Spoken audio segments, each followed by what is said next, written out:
저런 거지 같은 사람이 왜 여기 들어와요? 당장 내쫓으세요. 5성급 특급 호텔 로비에서 직원이 한 노인의 팔을 잡아 끌었습니다. 낡은 점퍼에 젖은 운동화, 비에 흠뻑 젖은 행색이었죠. 투숙객들 앞에서 노인은 현관 밖으로 쫓겨났습니다. 하지만 직원들은 몰랐습니다. 그 노숙자의 진짜 정체를요. 지금부터 이 사연 시작합니다. 구독 버튼 눌러주시고 어디서 듣고 계신지 댓글 남겨주시면 행운 가득한 기운 전달해 드립니다. 서울 강남 한복판 42층짜리 건물 꼭대기에 금빛 글자로 새겨진 이름 하나가 밤하늘을 밝히고 있었습니다. 르블랑 호텔. 하룻밤 숙박비가 50만 원을 훌쩍 넘는 이 특급 호텔은 재계 인사와 해외 귀빈들이 즐겨 찾는 곳으로 유명했죠. 그날도 로비에는 명품 가방을 든 투숙객들이 오가고 있었고 은은한 클래식 음악이 대리석 바닥 위를 흐르고 있었습니다. 그런데 바로 그 시각 호텔 정문 회전문을 밀고 한 노인이 들어섰습니다. 낡은 카키색 점퍼에 색이 바랜 면바지, 발에는 뒤축이 다른 운동화를 신고 있었거든요. 게다가 밖에 내리는 비를 맞았는지 어깨부터 등까지 흠뻑 젖어 있었습니다. 머리카락에서 빗물이 뚝뚝 떨어졌고 양손에는 비닐봉지 하나만 들려 있었네요. 로비에 있던 시선들이 일제히 노인에게로 쏠렸습니다. 프런트 데스크에 서 있던 매니저 한소라가 노인의 행색을 위아래로 훑더니 인상을 구겼습니다. 그녀는 재빠르게 내선 전화를 들었죠. 총지배인님, 로비에 좀 이상한 분이 들어오셨는데요. 행색이 영 그렇습니다. 어떻게 할까요? 1분도 채 되지 않아 엘리베이터에서 내린 사람은 총지배인 최준혁이었습니다. 깔끔하게 빗어넘긴 머리에 맞춤 정장, 구두는 거울처럼 빛나고 있었어요. 최준혁은 로비를 가로질러 노인에게 다가갔습니다. 위에서 아래로 한번 훑어보더니 코끝을 살짝 찡그렸거든요. 어르신, 여기는 투숙객만 이용 가능한 공간입니다. 볼 일이 없으시면 나가주셔야 합니다. 노인이 고개를 들었습니다.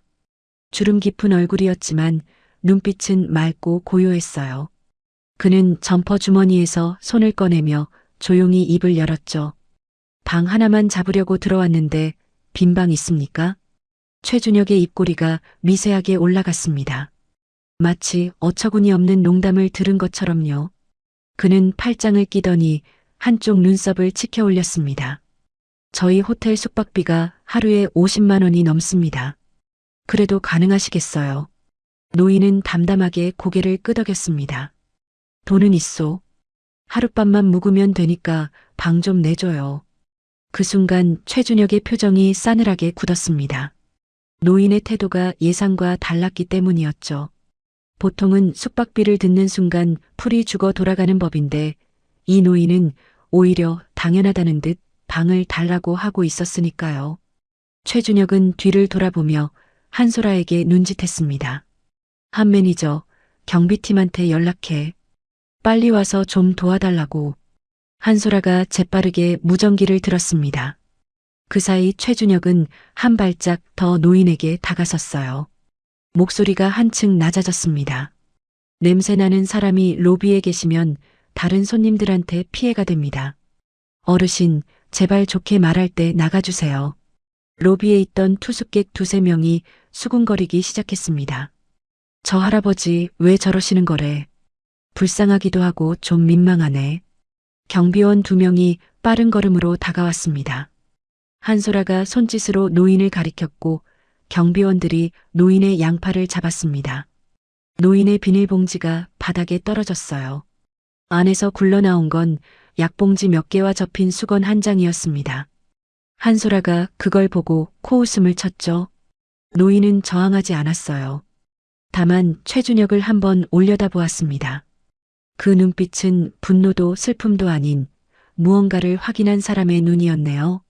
노인은 회전문 밖으로 끌려나갔습니다. 빗속으로 내몰린 그의 등 뒤에서 회전문이 소리 없이 닫혔죠. 차가운 빗줄기가 노인의 어깨 위로 쏟아졌습니다. 로비 유리 너머로 그 모습을 바라보던 최준혁은 손을 털 듯 양복 소매를 매만지며 프런트로 돌아갔어요. 한소라가 능청스럽게 웃으며 말했습니다. 최준혁은 만족스러운 표정으로 고개를 끄덕였거든요. 하지만 그는 몰랐습니다. 방금 자신이 쫓아낸 그 노인이 누구인지를요. 그리고 정확히 30분 뒤 이 호텔 앞에 무엇이 들이닥칠지를요. 호텔 정문 앞 빗속에 서 있는 노인의 모습을 유일하게 지켜보고 있는 사람이 한 명 있었습니다. 도어맨 윤정호였죠. 그는 노인이 끌려나가는 내내 입술을 꽉 깨물고 있었어요.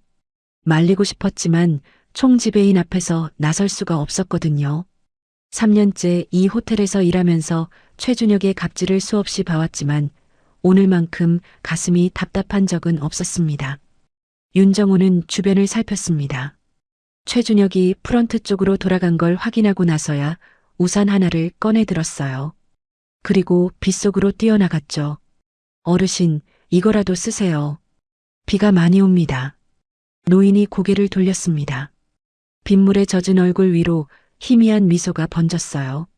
마치 오랫동안 기다리던 무언가를 만난 사람처럼요. 고맙네, 젊은이. 이름이 뭔가? 윤정호라고 합니다. 어르신. 노인은 윤정호의 이름을 한번 되뇌더니 천천히 고개를 끄덕였습니다. 그 눈빛이 묘하게 따뜻했거든요. 윤정호는 괜히 코끝이 시큰해졌어요. 비에 젖은 노인의 어깨가 너무 쓸쓸해 보였기 때문이었습니다. 어르신, 근처에 비 피할 데가 있긴 한데요. 제가 안내해 드릴까요? 아니야, 괜찮아. 여기서 잠깐만 기다리면 돼. 노인의 말투는 차분했습니다. 쫓겨난 사람의 목소리라고는 믿기 어려울 만큼요. 윤정호는 조심스럽게 한마디를 더 건넸어요. 정말 죄송합니다, 어르신. 총지배인님이 원래 좀 그러십니다. 저도 속으로는 말리고 싶었는데 제가 힘이 없어서요. 노인이 윤정호를 가만히 바라보았습니다. 그러더니 한쪽 입꼬리를 살며시 올리며 말했죠. 자네는 착한 사람이구만. 그것만으로도 충분해. 그 말에 윤정호의 가슴이 뭉클했습니다. 노인은 젖은 점퍼 안주머니에서 낡은 폴더폰 하나를 꺼냈어요. 최신 스마트폰도 아니고 10년은 넘어 보이는 구형 전화기였습니다. 윤정호는 속으로 안쓰러운 마음이 들었네요. 노인은 번호 하나를 눌렀습니다. 신호음이 2번 울리자 상대방이 바로 받았어요. 서전무 나야. 노인의 목소리가 달라졌습니다. 로비에서 조용히 방을 달라고 하던 그 온순한 목소리가 아니었거든요. 짧고 단호한 한마디에 무게가 실려 있었죠. 윤정호는 순간 귀를 의심했습니다. 전무라는 호칭이 귀에 걸렸기 때문이에요. 르블랑 호텔 앞이다. 지금 바로 와. 전화는 10초도 걸리지 않았습니다. 노인은 폴더폰을 접어 다시 안주머니에 넣었어요. 그리고 윤정호가 건넨 우산을 펼쳤습니다. 빗줄기가 우산 위로 쏟아져 내렸죠. 노인은 호텔 정문 앞 벤치에 천천히 앉았습니다. 윤정호는 무언가 이상한 낌새를 느꼈어요. 분명 쫓겨난 사람인데 화가 나거나 서러워하는 기색이 전혀 없었거든요. 오히려 벤치에 앉은 노인의 자세는 당당했고 빗소리를 듣는 표정은 여유로웠습니다. 그 사이 호텔 로비 안에서는 최준혁이 한소라와 웃으며 이야기를 나누고 있었죠. 방금 일어난 일은 이미 잊은 듯한 표정이었습니다. 최준혁은 넥타이 매듭을 매만지며 한소라에게 말했어요. 우리 호텔 품격을 지키려면 저런 사람은 단호하게 처리해야 돼. 50만 원짜리 방에 저런 행색의 사람이 들어오면 다른 손님들이 뭐라고 하겠어. 한 매니저도 잘했어. 한소라가 고개를 숙이며 능글맞게 웃었습니다. 최준혁은 창밖을 힐끗 봤어요. 빗속에 앉아있는 노인의 실루엣이 보였지만 그는 코웃음만 치고 고개를 돌렸습니다. 그리고 정확히 25분이 흘렀습니다. 호텔 앞 도로에 검은 헤드라이트 불빛이 하나, 둘, 셋, 넷, 5개가 나란히 나타났거든요. 빗줄기를 가르며 줄지어 들어오는 검은 세단 5대. 도어맨 윤정호의 눈이 떡 벌어졌습니다. 차에서 우산을 편 정장 차림의 남자들이 한 명씩 내리기 시작했어요. 그 선두에 선 남자가 곧장 벤치로 걸어왔습니다. 그리고 빗속에 앉아있는 노인 앞에서 90도로 허리를 숙였죠. 윤정호는 그 장면을 보고 심장이 멎는 것 같았습니다. 검은 세단 5대에서 내린 남자들은 하나같이 검은 정장에 검은 우산을 들고 있었습니다. 걸음걸이부터 달랐어요. 군인처럼 일사불란하게 움직이며 호텔 현관 앞에 도열했죠. 빗줄기 사이로 구두 소리가 또각또각 울렸습니다. 호텔 현관 앞을 지나던 행인들도 발걸음을 멈추고 그 광경을 쳐다봤어요. 평범한 손님 영접이 아니라는 건 누가 봐도 알 수 있었거든요. 그 선두에 선 남자가 벤치의 노인 앞에서 허리를 깊이 숙였어요. 40대 초반쯤으로 보이는 그 남자는 날카로운 인상에 눈빛이 서늘했습니다. 그의 손에는 커다란 우산이 들려 있었고 그 우산은 노인의 머리 위를 정확히 덮었죠. 남자 자신의 어깨는 빗물에 젖어가고 있었지만 신경도 쓰지 않는 눈치였습니다. 늦어서 죄송합니다. 바로 모시겠습니다. 노인은 자리에서 천천히 일어났습니다.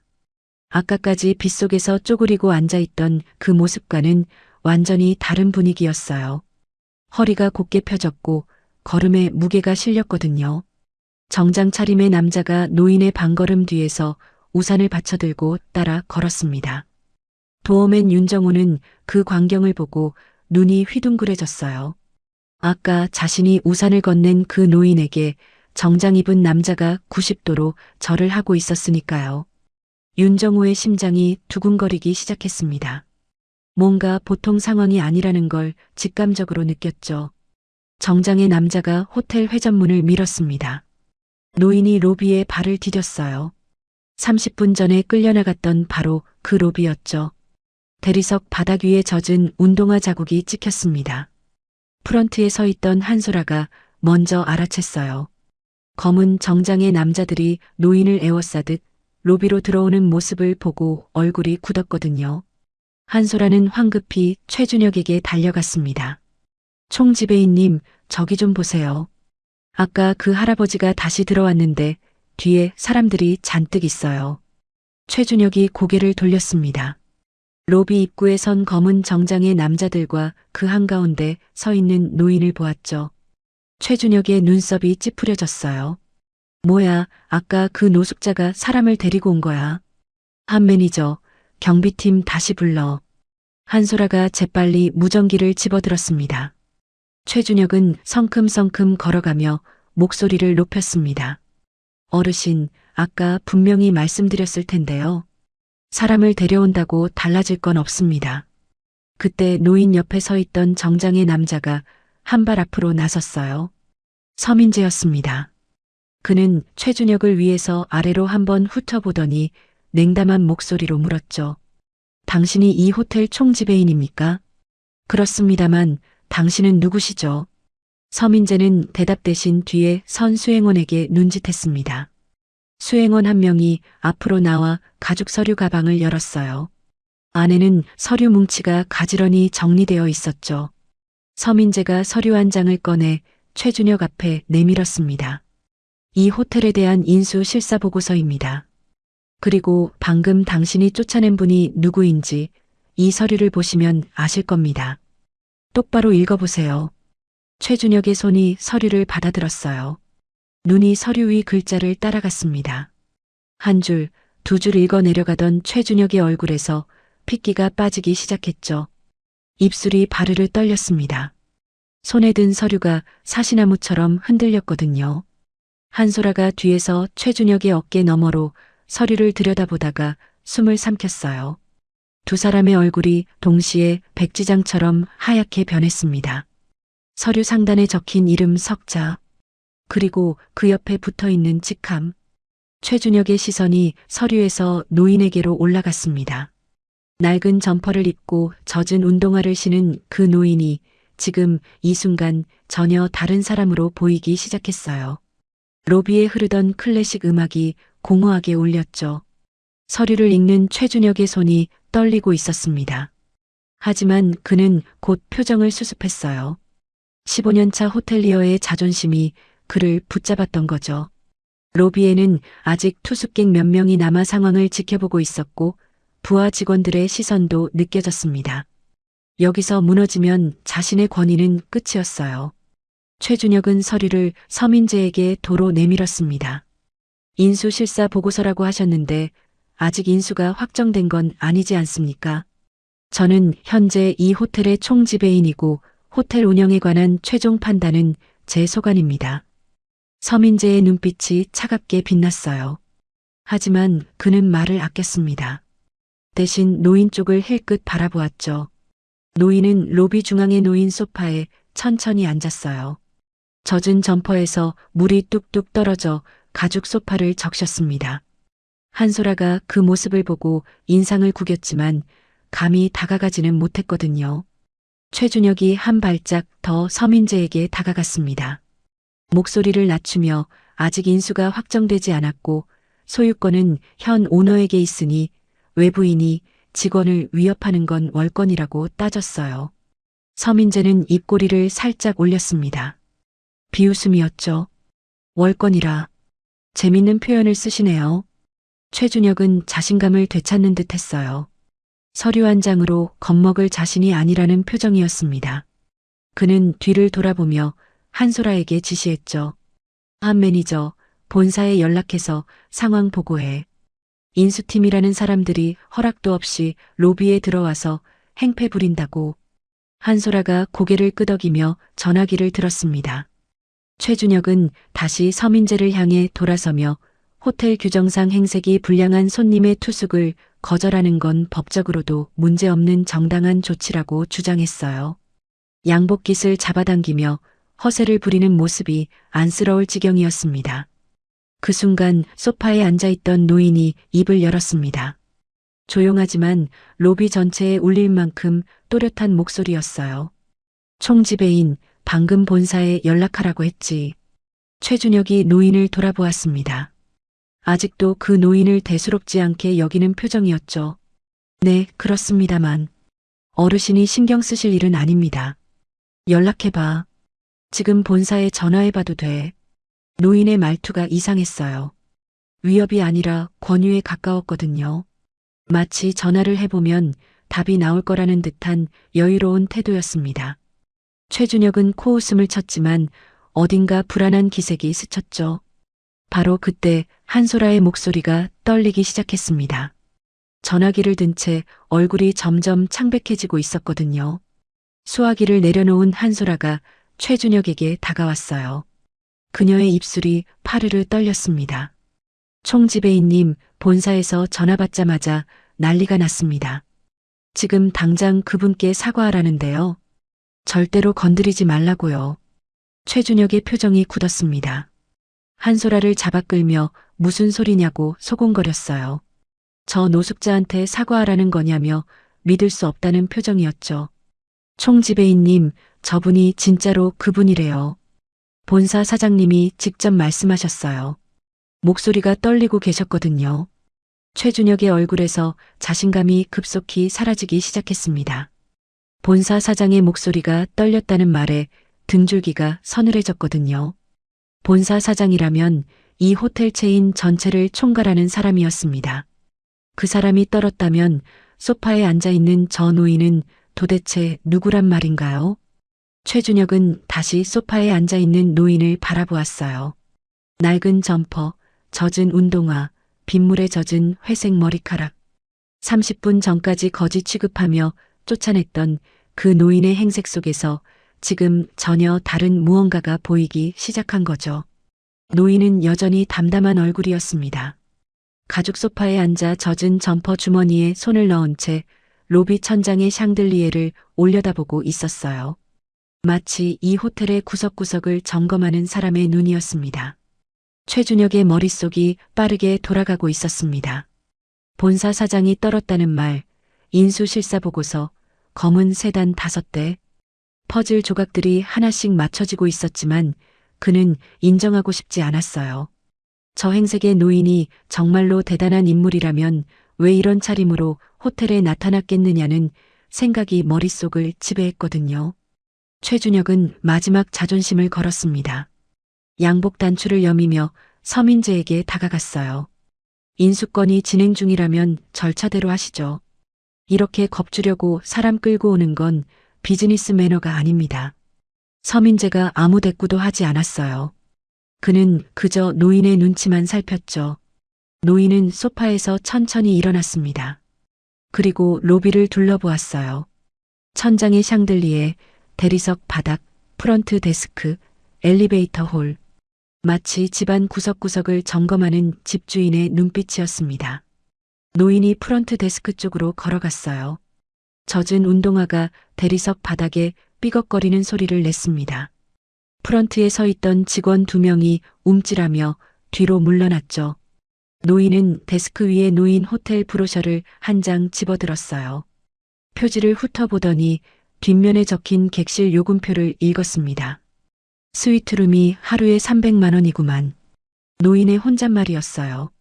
하지만 조용한 로비에서 그 목소리는 모든 사람의 귀에 들렸죠. 최준혁의 눈이 가늘어졌습니다. 바로 그때 최준혁이 결정적인 실수를 저질렀어요. 그는 노인에게 성큼 다가가더니 노인의 팔을 잡았습니다. 30분 전 경비원이 했던 것과 똑같은 동작이었죠. 아니, 더 거칠었어요. 어르신, 지금 뭐 하시는 겁니까? 여기는 당신이 구경할 곳이 아닙니다. 노인의 팔이 잡히는 순간 로비의 공기가 얼어붙었습니다. 서민재의 눈이 매섭게 빛났거든요. 정장 차림의 수행원들이 일제히 한 발짝 앞으로 나섰습니다. 하지만 노인이 손을 들어 그들을 제지했어요. 가만히 있으라는 뜻이었죠. 노인은 최준혁의 손을 내려다보았습니다. 자신의 팔을 움켜잡고 있는 그 손을요. 그리고 천천히 고개를 들어 최준혁의 눈을 바라보았어요. 손 치워. 단 2마디였습니다. 하지만 그 2마디에 담긴 무게는 로비 전체를 짓눌렀어요. 최준혁의 손이 저절로 풀렸습니다. 본능적으로 느낀 거죠. 이 사람의 말에는 명령에 익숙한 사람만이 가질 수 있는 힘이 있다는 거요. 하지만 최준혁은 아직도 버텼어요. 아니, 버틸 수밖에 없었습니다. 여기서 물러서면 자신이 틀렸다는 것을 인정하는 셈이니까요.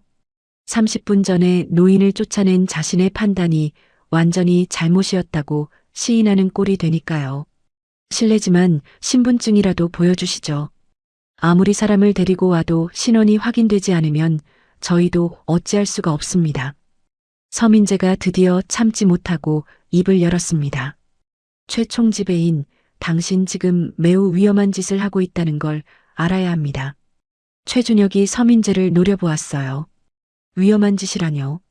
저는 호텔 규정에 따라 정당한 업무를 수행하고 있을 뿐입니다.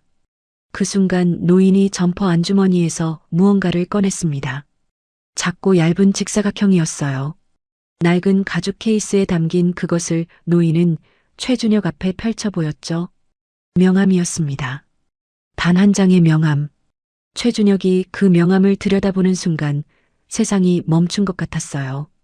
명함에 적힌 이름 석자와 그 아래 적힌 직함. 태성그룹 회장 박종태. 태성그룹이라면 국내 10손가락 안에 드는 재벌이었습니다.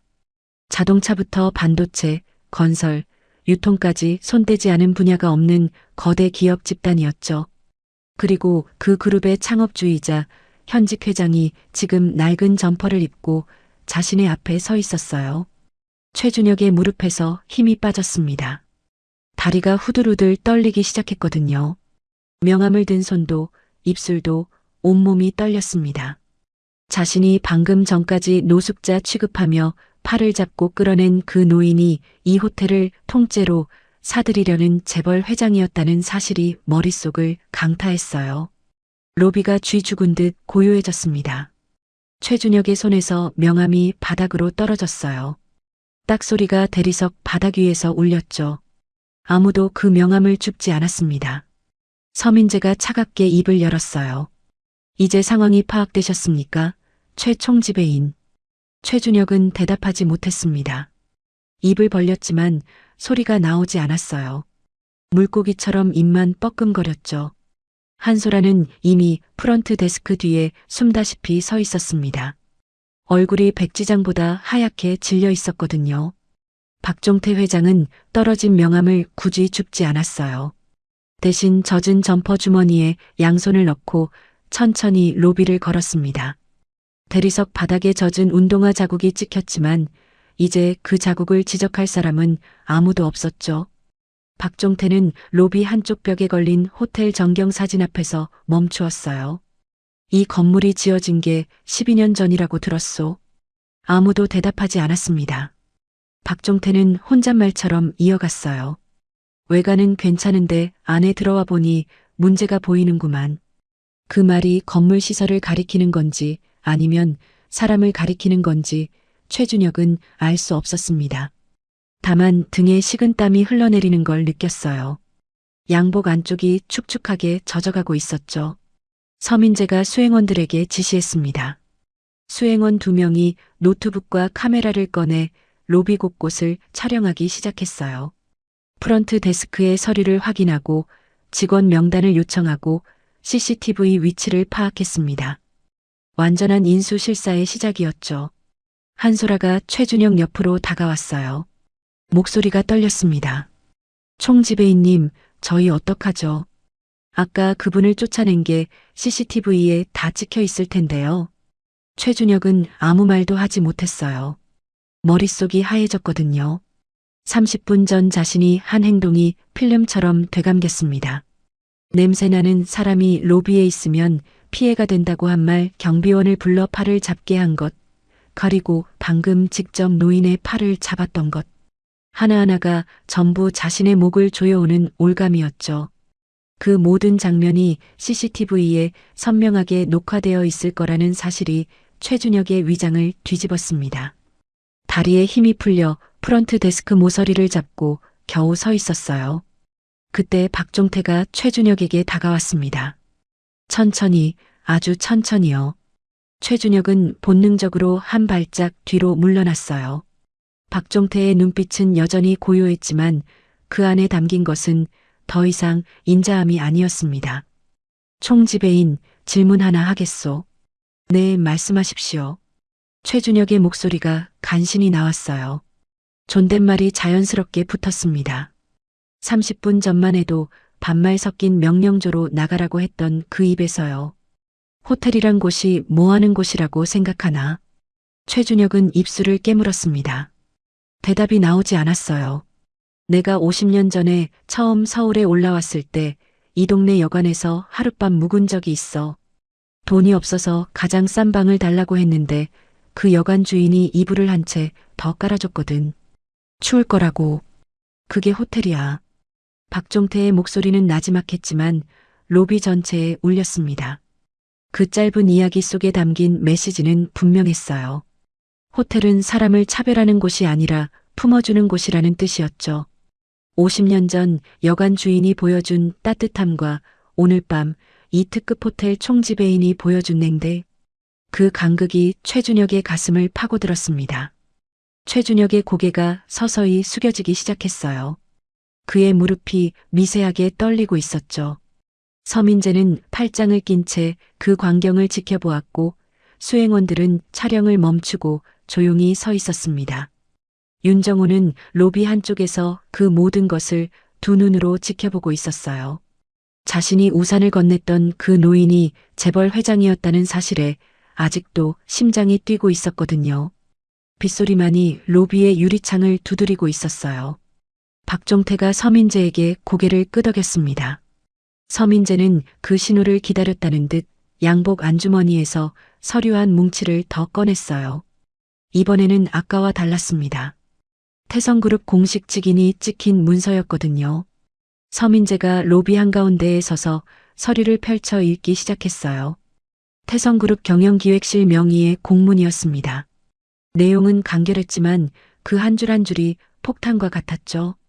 르블랑 호텔 체인 지분 72%에 대한 인수가 본일자로 최종 완료되었다는 내용이었거든요. 로비에 있던 모든 사람이 숨을 멈추었어요. 인수가 진행 중인 게 아니라 이미 완료되었다는 뜻이었죠. 즉, 이 호텔은 사실상 태성그룹의 소유였고 박종태 회장이 이 건물의 새 주인이라는 의미였습니다. 최준혁의 입에서 신음 같은 소리가 흘러나왔어요. 그게 무슨 말입니까? 본사에서 아무런 통보도 없었는데요. 서민재가 최준혁을 내려다보았어요. 어느새 최준혁은 허리가 구부정해져 있었거든요. 통보는 내일 공식적으로 나갈 예정이었습니다. 오늘은 회장님께서 인수 전에 직접 현장을 확인하고 싶다고 하셔서 사전 방문을 하신 겁니다. 신분을 밝히지 않고요. 그 말의 의미가 최준혁의 머릿속에서 천천히 완성되었어요. 박종태 회장이 일부러 초라한 행색으로 호텔을 찾은 이유가 있었던 겁니다. 이 호텔이 어떤 손님이든 제대로 대접하는지, 직원들의 서비스 수준은 어떤지를 자신의 눈으로 직접 확인하려 했던 거죠. 그리고 최준혁은 그 시험에서 가장 처참하게 불합격한 셈이었습니다. 박종태가 입을 열었어요. 나는 오늘 이 호텔에 돈을 내고 방 하나 묵으러 왔을 뿐이야. 낡은 옷을 입었다고, 비에 젖었다고 쫓아내도 되는 거였나? 최준혁의 무릎이 꺾였습니다. 대리석 바닥 위에 무릎을 꿇었어요. 맞춤 정장의 양쪽 무릎이 차가운 바닥에 닿았죠. 거울처럼 빛나던 구두가 이제는 초라하게 보였습니다. 30분 전에는 이 바닥 위에서 노인을 내려다보며 냄새가 난다고 했던 사람이 지금은 같은 바닥에 무릎을 꿇고 있었어요. 로비의 샹들리에 불빛이 최준혁의 땀에 젖은 이마를 비추고 있었습니다. 회장님, 죄송합니다. 정말 죄송합니다. 제가 눈이 멀었습니다. 박종태는 무릎 꿇은 최준혁을 내려다보며 한동안 아무 말도 하지 않았어요. 침묵이 로비를 가득 채웠습니다. 그 침묵이 어떤 질타보다 무거웠죠. 한소라도 프런트 데스크 뒤에서 나와 최준혁 옆에 무릎을 꿇었어요. 울음이 터져 나왔습니다. 코를 훌쩍이며 연신 고개를 조아렸지만 박종태는 그녀를 보지도 않았거든요. 아까 노숙자 쉼터가 아니라며 노인을 쫓아냈던 바로 그 입으로 지금은 용서를 구하고 있는 모습이 처참했습니다. 박종태가 마침내 입을 열었습니다. 목소리는 여전히 차분했지만 그 안에 담긴 실망감은 감출 수 없었어요. 눈이 멀었다고 했나? 아니야, 자네는 눈이 너무 밝았어. 사람의 옷만 보는 눈이 너무 밝았던 거지. 정작 봐야 할 것은 못 보고. 그 한마디에 최준혁이 고개를 떨궜습니다. 이마가 거의 바닥에 닿을 정도였어요. 로비에 남아있던 투숙객 두세 명이 조용히 그 장면을 지켜보고 있었습니다. 아무도 수군거리지 않았죠. 수군거릴 수 없는 분위기였거든요. 서민재가 태블릿을 꺼내 CCTV 영상을 재생했어요. 30분 전 노인이 끌려나가는 장면이 선명하게 담겨 있었습니다. 경비원이 노인의 팔을 잡는 장면, 비닐봉지가 바닥에 떨어지는 장면, 최준혁이 직접 노인의 팔을 움켜잡는 장면까지. 화면 속 최준혁의 표정은 경멸로 가득했어요. 불과 30분 전의 자신이 지금은 남의 얼굴처럼 느껴졌을 겁니다. 박종태는 그 영상을 끝까지 지켜보았어요. 표정 하나 변하지 않았습니다. 그 무표정이 오히려 더 무서웠죠. 박종태가 서민재에게 말했습니다. 서 전무, 인사조치 준비해. 서민재가 고개를 숙이며 태블릿을 열었어요. 박종태는 바닥에 무릎 꿇고 있는 최준혁을 내려다보며 담담하게 말했습니다. 최 총지배인, 자네는 내일부로 해임이야. 한 매니저도 마찬가지고. 최준혁이 이마를 바닥에 찧었어요. 제발 한 번만 기회를 달라고 울먹였지만 박종태는 고개를 저었습니다. 기회는 아까 있었어. 내가 방을 달라고 했을 때 그때가 기회였어. 자네는 스스로 그 기회를 걷어찼잖아. 최준혁의 울음소리가 로비에 울려 퍼졌습니다. 15년간 쌓아올린 경력이 30분 만에 무너지는 순간이었어요. 외국계 호텔 체인에서 스카웃되어 총지배인까지 올라갔던 화려한 이력이 한 장의 해임 통보서로 끝나버린 거죠. 한소라는 이미 주저앉아 소리 없이 울고 있었습니다. 두 사람의 모습은 30분 전 빗속에 쫓겨나 벤치에 앉아있던 박종태의 모습과 겹쳐졌어요. 다만 박종태는 그때도 당당했고 이 두 사람은 지금 처참했습니다. 옷이 화려할수록 무릎 꿇었을 때의 초라함은 더 도드라지는 법이니까요. 박종태가 로비를 둘러보았습니다. 그의 시선이 로비 한쪽에 서 있는 윤정호에게 멈추었어요. 윤정호는 깜짝 놀라 고개를 숙였습니다. 자네가 윤정호 도어맨이지. 네, 그렇습니다. 윤정호의 목소리가 떨렸어요. 박종태가 천천히 윤정호에게 다가갔습니다. 그리고 윤정호의 어깨를 가볍게 두드렸어요. 아까 자네가 건넨 우산 한 자루가 이 호텔의 진짜 가치를 보여준 거야. 다른 직원들이 전부 외면했을 때 자네만이 빗속으로 뛰어나왔잖아. 윤정호의 눈에 눈물이 고였어요. 고개를 들지 못하고 입술만 깨물었습니다.